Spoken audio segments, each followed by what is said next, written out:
Olá, eu sou o Lauro Jardim. Eu sou o Gabeira. Eu e Gabeira estamos aqui, como em todas as terças-feiras, para bater o nosso papo semanal sobre os assuntos quentes do Brasil.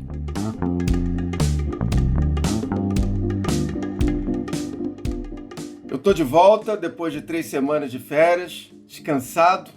Eu quero, antes de mais nada, agradecer ao Hélio Gurovitz, o editor de opinião do Globo, que nessas 3 últimas semanas fez dupla aqui com Gabeira.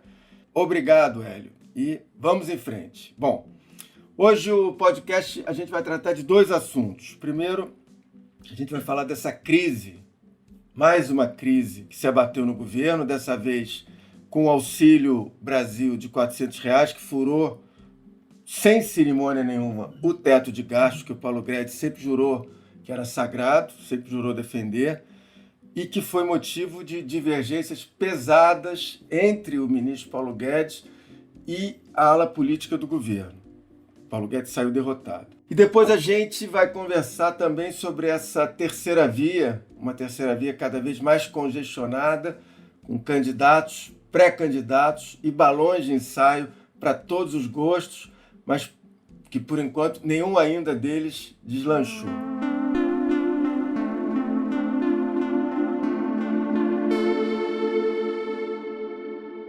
Você é o defensor do teto, eu sou defensor do teto, eu vou continuar defendendo o teto, eu defendo as privatizações.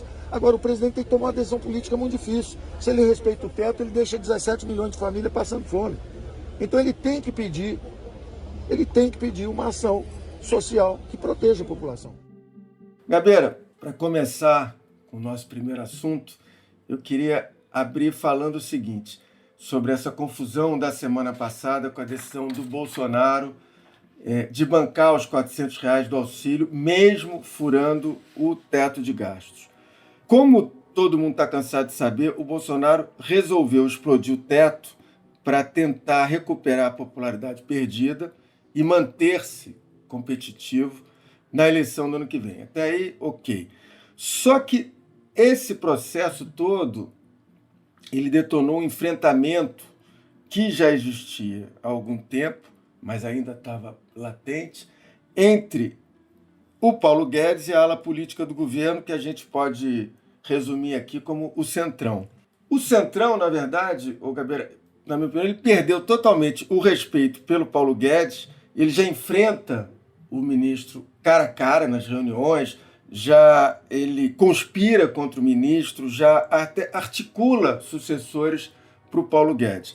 Eu, porém, nos últimos dias, uma historinha que foi uma reunião lá no dia 15 de outubro, que eu acho que aí começa essa fritura atual do Paulo Guedes, que era uma reunião que o Paulo Guedes estava em Washington, os ministros Fábio Faria, Ciro Nogueira, Onyx Lorenzoni e a Flávia Arruda se reuniram com o Bolsonaro e meio deram um checkmate nele, ou seja, olha, ou tem um Auxílio Brasil de R$400, ou ninguém aqui do governo tem condições de disputar a eleição no ano que vem. E Bolsonaro topou, disse que ia falar com o Paulo Guedes. No dia seguinte eles conversaram e ele, enfim, fez o Paulo Guedes furar o teto. Tem também uma outra história mais recente que o próprio Paulo Guedes contou em parte na entrevista de sexta passada, que aí eu estou falando aí da parte de conspiração, que ele diz que o ministro foi ao André Esteves, do Banco BTG, pedir emprestado o Mansueto Almeida, que já foi secretário de Tesouro, para ficar no lugar do Paulo Guedes. Eu apurei que esse ministro foi o Fábio Faria, que, aliás, segundo Paulo Guedes, na sexta-feira passada, prestou solidariedade a ele, depois daquela confusão toda, mas isso eu estou contando só para mostrar o clima de intriga e conspiração que hoje tem no governo com o que seria o principal ministro do governo, que é o ministro da Economia.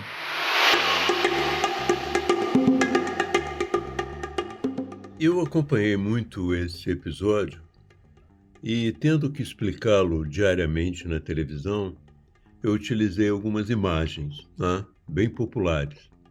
E uma delas que eu acho interessante, porque ela dá uma pouca ideia do futuro, eu a comparei como o fim de um primeiro tempo, em que a economia liderada pelo Paulo Guedes levou um gol. E o Paulo Guedes, naquela entrevista, ele disse o seguinte: olha, afinal de contas, houve isso, eu admito que passou um pouco do teto, então não é tão grave, a gente vai adiante, vamos recuperar, vai dar tudo certo. Então eu me lembrei desses jogadores que dizem: olha, nós levamos um gol, mas vamos para o vestiário, conversar com o professor, vamos voltar e recuperar tudo. Mas aí eu pensei, mas no futebol, ao contrário da política atual, você ouve também aquele time que fez o gol. E se você ouvir o time que fez o gol, eles vão dizer o seguinte: olha, nós fizemos um gol, mas o jogo não está ganho, nós temos que fazer mais um ou mais dois para matar o jogo. Entende? Então eu acho que a perspectiva agora é que eles vão tentar cada vez mais avançar nesse campo com argumentos de que é preciso ganhar as eleições. Então eu tenho a impressão de que dificilmente o Paulo Guedes pode resistir a outras investidas desse mesmo gênero. Concordo com você integralmente. Eu acho que isso só foi um começo de uma guerra que vai escalar nos próximos meses, e o Bolsonaro tende, na minha opinião, como fez agora, a apoiar a ala política, porque ele está de olho na reeleição dele. Claro, e a ala política na sua própria. Né? Exato. Eu tenho visto também, nos nossos comentários cotidianos, né, uma tendência, e que eu acho positiva, de dizer: olha, você está dando esse dinheiro com uma mão, mas está tirando com a outra, porque furar o teto significa reduzir investimentos, significa aumentar o preço do dólar, o preço do combustível, a inflação. O dólar começou em alta, chegou a bater em R$ 5,69 e encerrou cotado a R$ 5,66, o maior valor desde 14 de abril. Então, você dá os R$ 400, mas está tomando também, através desse movimento, uma série de facilidades que a população tem. Eu acho que isso é lógico, é um raciocínio muito lógico, mas eu acho que não é um raciocínio que convence as pessoas. O problema central, quando você está num jogo como esse, é ganhar. Entendeu? Se o país vai ficar um pouco pior, não importa. Você vê, por exemplo, a Venezuela. A Venezuela é mais pior do que a Venezuela ficou. Não existe, mas eles estão satisfeitos porque eles continuam no poder. O problema não é você ter um país próspero, feliz e tal. O problema é você ter o poder. Você pode gerir um país próspero, mas pode gerir também um país miserável, com problemas, desde que você continue no poder.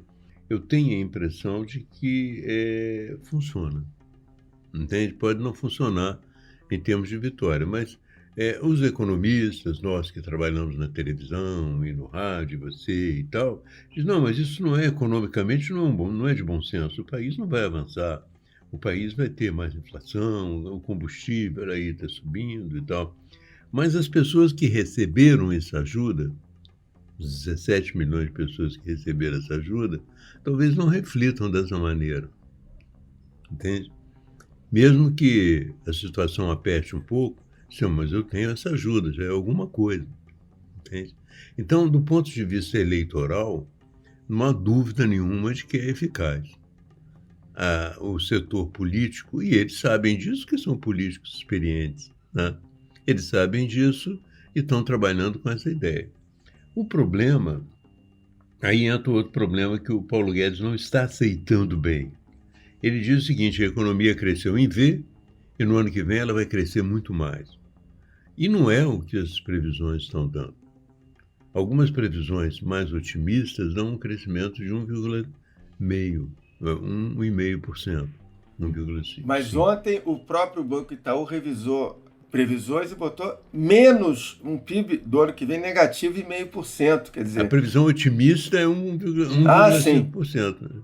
A previsão pessimista é de retrocesso. Vamos crescer o ano que vem de novo. A conversinha é sempre essa. Primeiro que ia cair, ia ficar lá embaixo, não ia voltar. Aí volta em V. É sempre assim. Eu estou morrendo afogado, ele aparece, renova a confiança e nós continuamos nessa aliança de conservadores e liberais por um futuro melhor para o nosso país. Agora, otimismo mesmo tem, você citou aí o Paulo Guedes, que ele cisma em dizer que a economia cresce em forma de V. Eu, particularmente, no domingo eu conversei com o Paulo Guedes, domingo de manhã. A gente está gravando aqui na terça-feira, portanto, anteontem. E eu ouvi da boca dele, eu publiquei ontem no meu blog, a frase que é a seguinte, que parece inacreditável, mas eu ouvi. Lauro, a economia está voando novamente. Quer dizer, o Paulo Guedes tem um otimismo inacreditável que não se reflete nem em queda de desemprego, nem em crescimento do país, em nada. Claro que tem um ou outro setor que ele pode estar crescendo, e está, mas a economia como um todo, evidentemente, não está. A crise está aí, as ruas das grandes capitais estão aí, cheias de pedintes, gente pedindo dinheiro, pedindo, dormindo nas ruas. Isso aí é flagrante para qualquer um que queira ver. Exatamente. Eu acho que ele é muito otimista e ele tem feito várias ginásticas mentais para explicar essa nova situação. Primeiro, de aceitar o furo do teto, que ele não era favorável. A segunda, ele chegou a dizer que essa ajuda emergencial é uma política do liberalismo, que os liberais é que têm essa política, entende? O Suplicy copiou a política dos liberais. Quer dizer, ele vivia escrevendo artigo no Globo, criticando a social-democracia exatamente por essas políticas sociais. E agora, os artigos dele no Globo eram críticas à social-democracia. E agora ele teve que mudar. Eu acho que ele vai mudando. Eu falei que, infelizmente, ou ele resolve sair, ou ele vai se transformar numa espécie de caixa de campanha, entende? Olha, precisamos disso, precisamos daquilo, temos que resolver isso, e ele vai ter que resolver dentro desse estilo, entende? Eu acho que fica bastante claro que... Agora, como eu disse no princípio, é eficaz, a ajuda do ponto de vista eleitoral tem uma eficácia. O que eu não sei é se nesse contexto todo essa eficácia é suficiente para dar a vitória ao Bolsonaro, com tantas bobagens que ele faz em outros campos.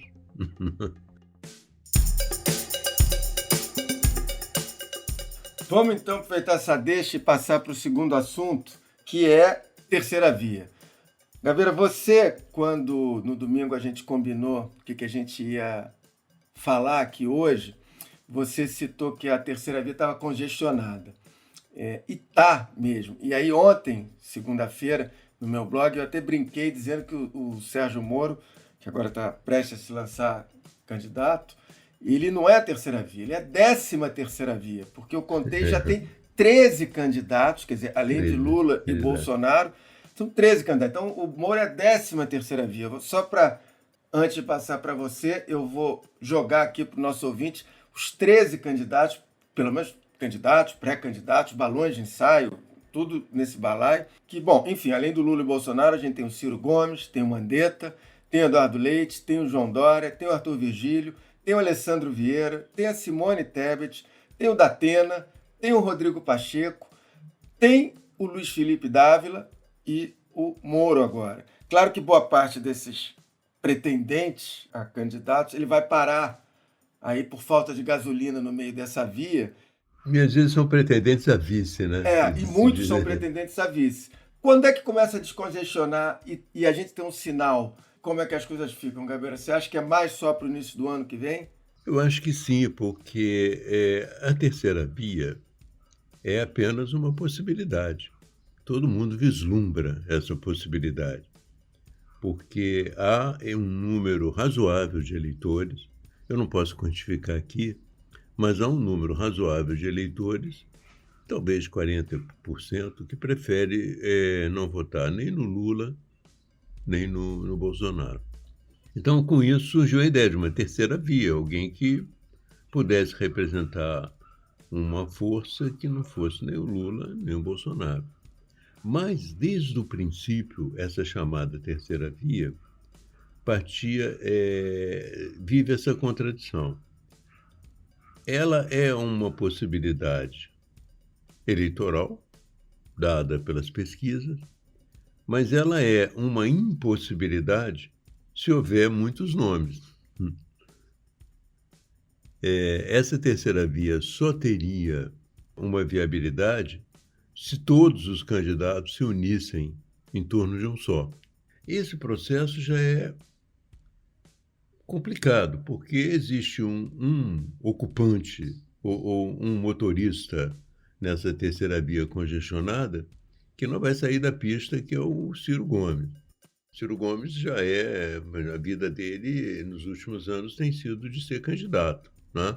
Os outros, quer dizer, ainda vão ver a situação. Eu acho difícil que haja um compromisso ou um entendimento entre o Ciro Gomes e o PSDB, uma vez que sempre se hostilizaram, ou melhor, eu não sei se o PSDB hostiliza tanto o Ciro quanto o Ciro hostiliza o PSDB, mas de qualquer maneira não são aliados, né? Quando entra em cena o Rodrigo Pacheco é um cara que, de todas as maneiras, ele é lançado pelo Kassab. Então, o Kassab não é alguém que queira especificamente realizar algum projeto no Brasil. Ele quer negociar. O Rodrigo Pacheco, na verdade, eu sinceramente posso queimar a língua, mas eu não vejo ele como candidato de fato. Ele é o que você falou, é o sujeito que é um presidente do Senado, muito jeitoso, muito habilidoso, aparentemente, embora seja um político novo, mas é muito mais um possível candidato a vice do que um candidato a presidente de fato. Eu acho que a gente vai ter os próximos meses aí, mas ele não é uma candidatura para decolar. Ele é habilidoso, mas não é inteligente, entende?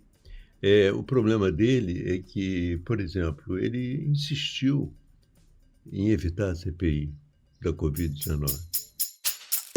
Evidentemente que, em algum momento, a CPI pode ser instalada e apurará os fatos pretéritos, mas nesse instante não se tem a expectativa de que a CPI trará soluções. Eu considero que a instalação de uma CPI, nesse momento, no ápice da pandemia, poderá servir como um fator de insegurança jurídica, de instabilidade institucional, de antecipação de um discurso político eleitoral de 2022, que é tudo que nós não precisamos nesse momento.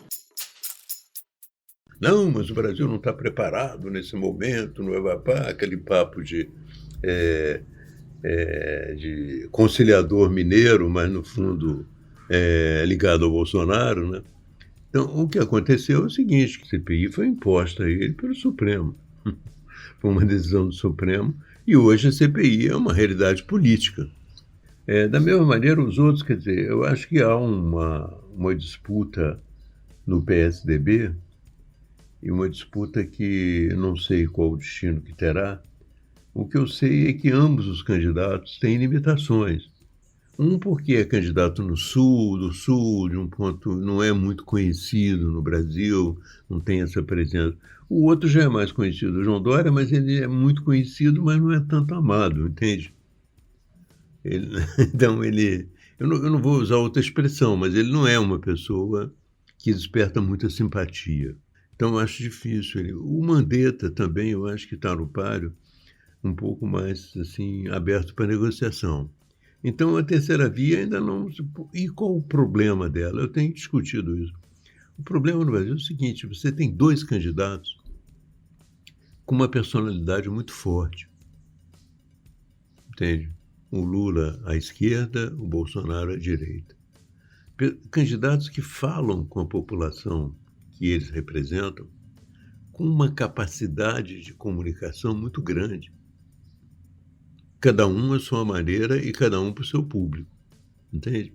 Como é que você vai botar uma pessoa aí no meio que não tenha um peso muito grande? Ela tende a desaparecer, porque não basta ser o candidato de pessoas que não querem nenhum nem outro. Porque a visão de nenhum nem outro não é uma visão positiva. Entende? Ninguém vota no candidato, olha, eu vou votar em você porque você não é nenhum nem outro. Porque nenhum nem outro somos todos. Você é nenhum nem outro, eu sou nenhum nem outro. Várias pessoas. O problema é o seguinte, você é o quê?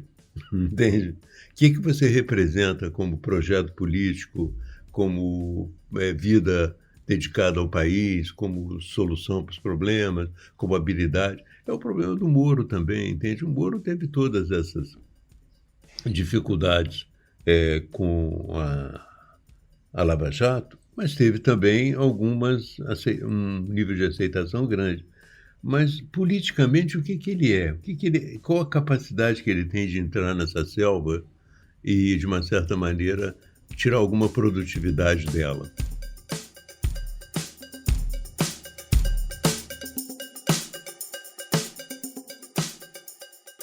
Gabeira, em relação ao Moro, também tem, embora seja, assim como o Ciro, em qualquer pesquisa ele vai chegar ali entre 8 e 10, que é um bom número para começar, eu acho que ele tem ali um teto, ele tem um limitador, que são vários. Primeiro, e eu nem preciso falar da Vaza Jato, que trisnou ali um pouco a imagem dele, e com razão. Agora, sobretudo é o seguinte, ele tem ali escrito na testa, tatuado no corpo, o combate à corrupção. O combate à corrupção, embora seja fundamental, continue sendo no país, hoje a grande preocupação do brasileiro é a economia. É a economia, você tem um desemprego alto. E o Moro, aliás, é um case para mim, porque o Moro está na vida pública nacional, pelo menos desde 2014, quando estourou a Lava Jato, são 7 anos, e ninguém é capaz de dizer, por exemplo, o que ele pensa sobre qualquer assunto a não ser corrupção, sobretudo economia. Eu não sei se ele é mais liberal, se ele é desenvolvimentista, imagino que não seja desenvolvimentista, mas, enfim, se ele é a favor de privatização disso ou daquilo, se ele é a favor... O que ele pensa de economia? Quem poderia ser um ministro da economia de Moro? É incrível, porque são 7 anos na arena política, pública, na vida pública, com muita exposição. E, de novo, eu, que acompanho a coisa muito de perto, não sou capaz de dizer o que ele pensa da economia. Não é isso? Então, ele vai agora começar a se lançar, vai dizer os planos econômicos de Sérgio Moro. Eu acho que ele ali tem uma barreira grande para, eventualmente, deslanchar uma candidatura. Exato. E, diante disso, uma das conclusões que eu tiro é o seguinte.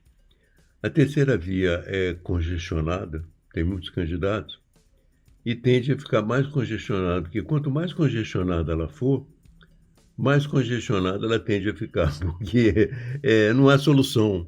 Ninguém se destaca, ninguém consegue apresentar uma perspectiva que, de uma certa maneira, convença os outros a abrir mão e apoiá-lo. Entende?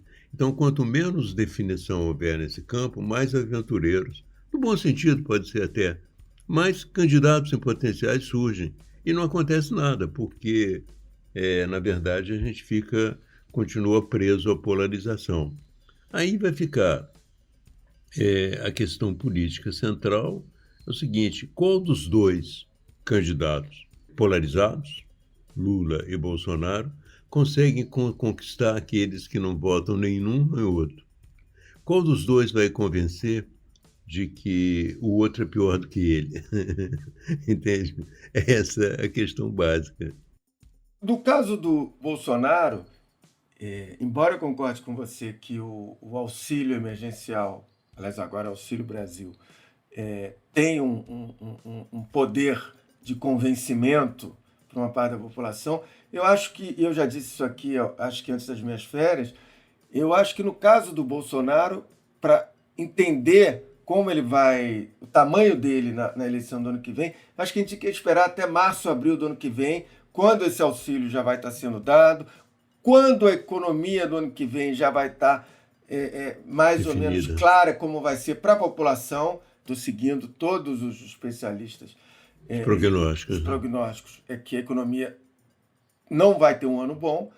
Então, eu acho que em março, abril, o Bolsonaro pode ter na candidatura dele alguma coisa que o coloque em xeque a candidatura. Ele ali, por hipótese, entre seus 20 pontos de intenção de voto na pesquisa, o Lula mais na frente, e aí se tiver algum candidato desses, que a gente chama daqui da terceira via, todos esses que nós citamos, alguém que desponte um pouco e o Bolsonaro caindo, eventualmente você pode ter ali uma troca de posições, e aí aquela dinâmica de eleições que a gente conhece. Até os chamados bolsonaristas podem votar Exato, nele. porque a dinâmica da eleição, às vezes, tem uma faísca que lá pelo meio do ano, dá nisso. O eleitor sente o cheiro de derrota de alguém que ele poderia votar, ele transfere o voto para outro e você tem outra condição. O que eu acho, visto de hoje, ao menos, é que o Lula, ele tem ali um patamar mínimo que vai garantir a ele a ida ao segundo turno. Porque, para falar o óbvio, em 2018, com todo o desgaste do PT, com a Lava Jato ainda muito forte, com Lula preso, o Fernando Haddad teve 43% dos votos. É muita coisa. Mas, de novo, eu acho que a gente tem que esperar ali o segundo trimestre do ano que vem para entender um pouco mais o que o Bolsonaro será e o que essa terceira via, que, de novo, a gente não sabe, ninguém é capaz de saber quem é, pode ser até o Ciro Gomes, o eterno candidato.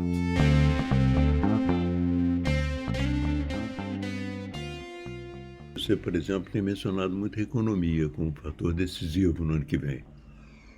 Eu concordo contigo, a economia é importantíssima, mas a gente não pode subestimar a política também, né? E nem a capacidade do Bolsonaro de fazer besteira. Bolsonaro, por exemplo, essa semana, ele falou que mentiu e disse que a vacinação podia levar à AIDS. O Facebook tirou do ar o vídeo com a live de Bolsonaro. O conteúdo também não está mais disponível no Instagram. Hoje, no fim da tarde, foi a vez do YouTube também remover a live de Bolsonaro por violar as diretrizes do canal sobre desinformação médica em relação à Covid-19. A medida também impede novas publicações e transmissões ao vivo por uma semana. A maneira como ele está se conduzindo o coloca à margem de uma relação sadia nas redes sociais, né? Você vê, essa história no Brasil não vacinou todo mundo ainda.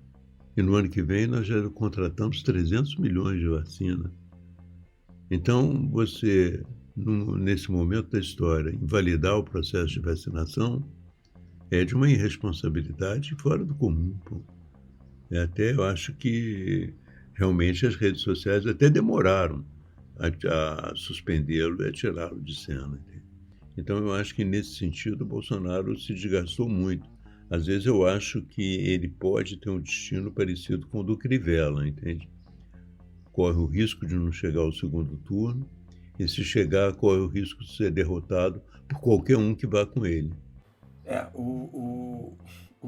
A única coisa certa é isso. O Bolsonaro, ele supera qualquer previsão da capacidade dele de falar bobagem.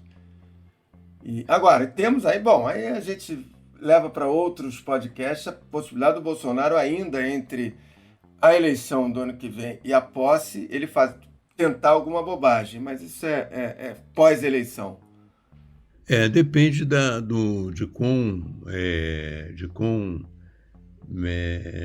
profundamente ele for derrotado, né? De quão intensamente ele for derrotado. Se ele for derrotado a ponto de, primeiro, não chegar ao segundo turno, não há o que fazer. Né?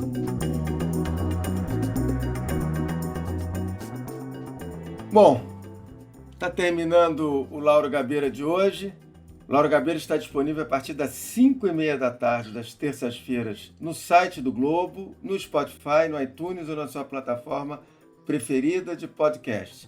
E também pode ser ouvido na Rádio CBN às 10h30 da noite, também às terças-feiras. Esse episódio teve edição da Fernanda Pontes e do Vitor Carvalho. A trilha sonora, que vocês ouvem aí ao fundo, é da Mari Romano.